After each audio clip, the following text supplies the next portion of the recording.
শিলচরে নরেন্দ্র মোদীর জনসভায় আগত মানুষের জন্য বিনামূল্যে পানীয় জল বিতরণ একোয়ার উদ্যোগ। শিলচরের বুধরাইল বাইপাসে প্রধানমন্ত্রী নরেন্দ্র মোদীর জনসভাকে ঘিরে শনিবার ব্যাপক জনসমাগম লক্ষ্য করা যায়।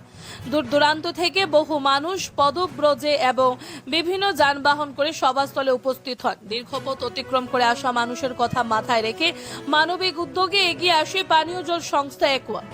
সভাস্থলের আশপাশ এলাকায় আগত মানুষের জন্য বিনামূল্যে পানীয় জল বিতরণের ব্যবস্থা করা হয়।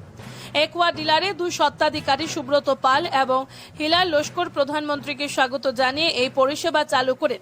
তাদের উদ্যোগে সভাস্থলের নিকটে পানীয় জল বিতরণ করা হয়, যাতে দূর থেকে আসা মানুষজন কিছুটা স্বস্তি পান। জনসভায় অংশ নিতে আসা বহু পথচারী দীর্ঘক্ষণ হাঁটতে হাঁটতে ক্লান্ত হয়ে পড়েন। অনেকে আবার যানজটের কারণে বেশ কিছুটা পথ হেঁটে সভাস্থলে পৌঁছান।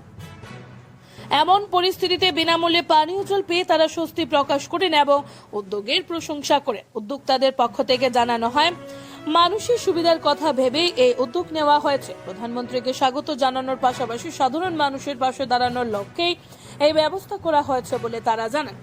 এই উদ্যোগের ফলে জনসভায় আগত সাধারণ মানুষের মধ্যে ইতিবাচক সাড়া পড়ে এবং অনেকেই এটিকে একটি প্রশংসনীয় মানবিক পদক্ষেপ হিসেবে উল্লেখ করেন। Bureau report, Assam prime news 24x7।